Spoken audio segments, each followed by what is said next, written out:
ओर से सम्राट अशोक की जयंती का कार्यक्रम आयोजित किया गया।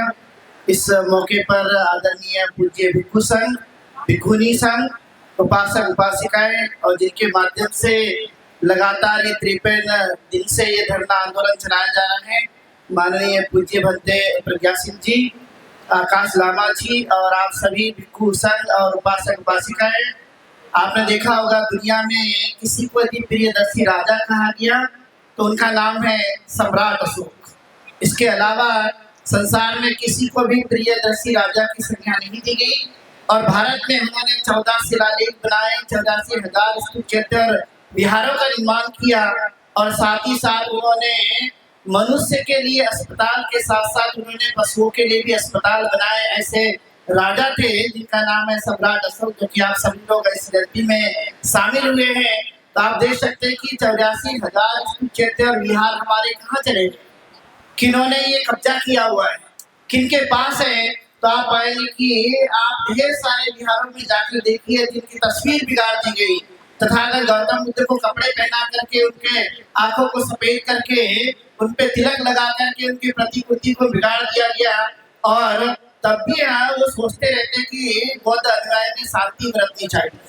हमेशा वो यही कहते रहते हैं कि बौद्ध धर्म शांति वाला धर्म है, तो हम मानते हैं ये शांति वाला धर्म है।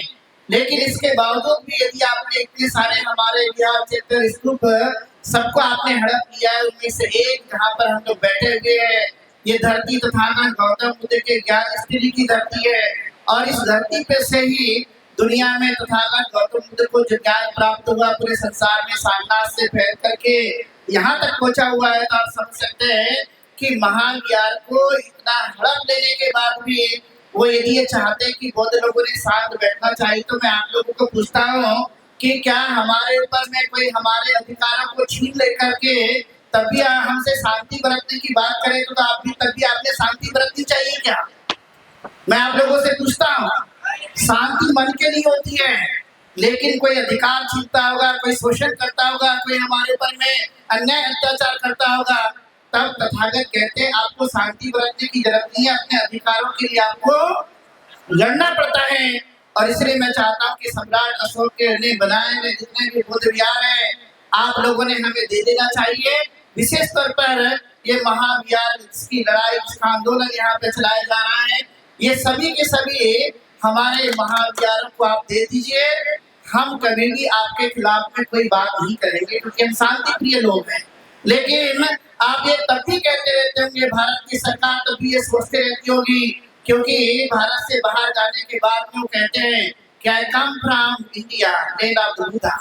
अभी भी कह दीजिए कि हम महाविहार को मुक्त करने के लिए यहाँ बैठे हुए हैं, तो आप आकर हमें सहयोग कीजिए और कह दीजिए कि ये महाविहार जो है बौद्धों को दे दीजिए, तभी ये सब मिल के आती है।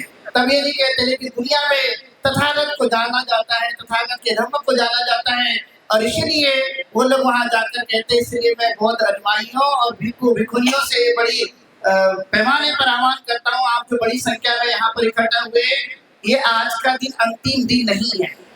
ये तो हम यहाँ पर जयंती मनाने के लिए बड़ी संख्या में इकट्ठा हुए, लेकिन जिसकी शुरुआत यहाँ पर छोटे पैमाने से की गई, आज बड़ा रूप धारण कर लिया है।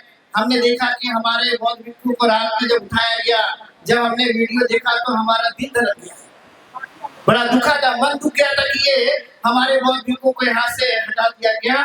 लेकिन वाजिब बात को लेकर के ये धरना आंदोलन चलाया जा रहा है। इसलिए सम्राट अशोक का ये धर्म, जिन्होंने तीसरी संगति के बाद 9 मिशनरीज को पूरी दुनिया में भेजा, चाहे वो श्याम हो, चाहे वह स्वर्णभूमि हो, चाहे फिर वह अन्य और भी कई राज्य भारत के जहाँ पर तथागत का धर्म पूरे संसार में फैला था, उसका क्रेडिट यदि किसी को जाता है उसका नाम है सम्राट अशोक। इसलिए उन्होंने 9 मिशनरी भेजे थे। हमने ये इरादा बनाना चाहिए किसी सदी में कि हम 9,000 मिशनरी पूरी दुनिया में भेजेंगे धर्म के प्रचार प्रसार के लिए, ताकि ये धर्म हमारा और भी गतिमान हो। जैसे कि लामा जी ने बात कही कि ये लड़ाई तो हमारे महाविहार के लिए है, लेकिन इससे बड़ा और हमारा सपना है, वो सपना है बौद्धमय भारत।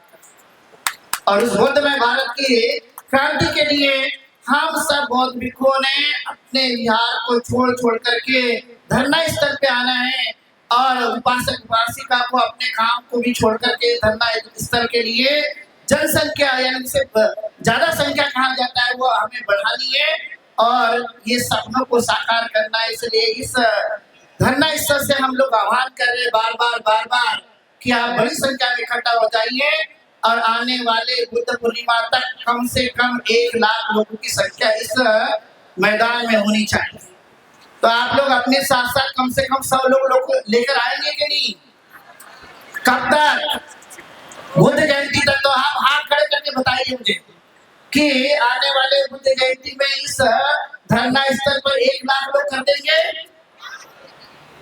साधु सबको कि आप 1 लाख वादा कर रहे हैं लोग कि हम 1 लाख संख्या बढ़ा देंगे तभी हमें कामयाबी मिलेगी। और मैं पुनः एक बार बिहार सरकार को और भारत की सरकार को यह आह्वान करना चाहता हूं कि बौद्धों की वाजिब मांग को आप पूरा कर दीजिए। बौद्ध लोग जो शांति का धर्म अपनाते वो शांति से ही रहेंगे, लेकिन क्रांति करने के लिए आपने हमें उतारू कर दिया है। तो क्रांति भी करके हम दिखा रहे हैं और बड़ी संख्या में हम लोग यहाँ पर इकट्ठा होकर इसे कामयाब बनाएंगे। ज्यादा लंबी बात न कहते हुए मैं सम्राट अशोक को पुनः याद करते हुए तथागत गौतम बुद्ध परम पूज्य डॉक्टर बाबा साहब अम्बेडकर जिन्होंने हमें धम्म दिया है उनके इस मिशन को कामयाब बनाने के लिए हम पूरी तरह से कोशिश करेंगे। सबका बहुत बहुत धन्यवाद और सम्राट अशोक जयंती की ढेर सारी मंगल कामनाएं सभी देशवासी को बहुत शुभकामनाएं। अभी